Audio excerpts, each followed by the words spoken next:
Salam, hər vaxtınız xeyir. Mən Könüllü Nəzarətçilər İctimai Birliyinin İmişli rayon üzrə təşkilat sədri Müşfiq Həsənli Dünya Azərbaycanlılarının Həmrəylik günü və 2026-cı yeni il münasibəti ilə təşkilatımızın sədri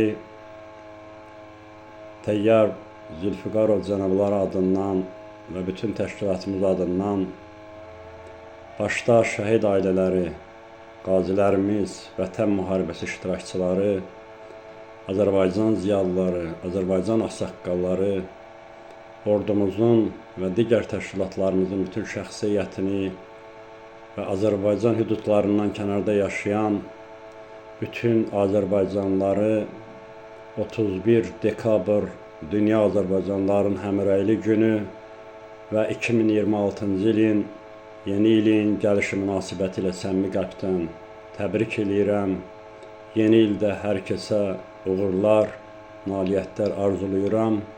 Yeni il bütün millətimizə, xalqımıza düşərli olsun.